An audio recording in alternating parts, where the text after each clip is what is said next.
आज दुनिया की सबसे खतरनाक दुश्मनियों में से एक, जहां दो देश सीधे भी लड़ते हैं और छुपकर भी।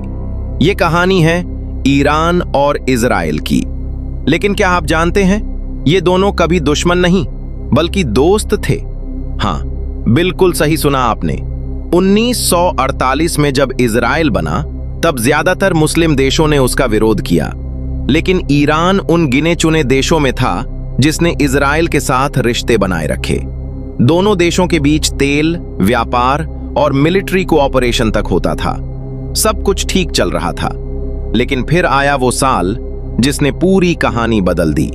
1979 ईरान में इस्लामिक रिवॉल्यूशन हुई। शाह की सरकार गिर गई और सत्ता आई आयतुल्लाह खुमैनी के हाथ में। और यहीं से शुरू हुई दुश्मनी। नई सरकार ने ऐलान किया, इजराइल हमारा दुश्मन है। इजराइल की एम्बेसी बंद कर दी गई और ईरान ने खुलकर फिलिस्तीन का समर्थन शुरू कर दिया।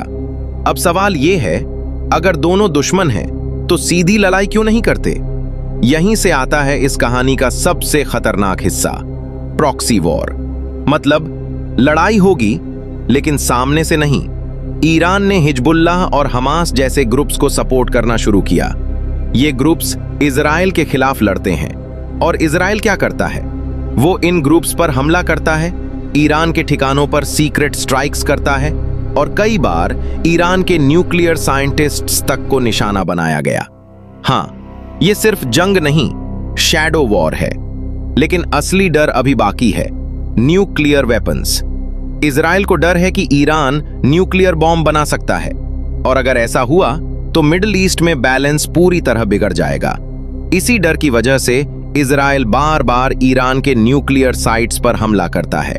अब तक ये लड़ाई छुप कर चल रही थी, लेकिन 2024 में पहली बार ईरान ने सीधे इजराइल पर सैकड़ों मिसाइल्स दाग दिए।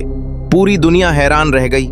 इसके बाद 2025 में दोनों के बीच सीधी लड़ाई हुई, जिसमें मिलिट्री बेसिस और न्यूक्लियर साइट्स तक निशाने पर आए।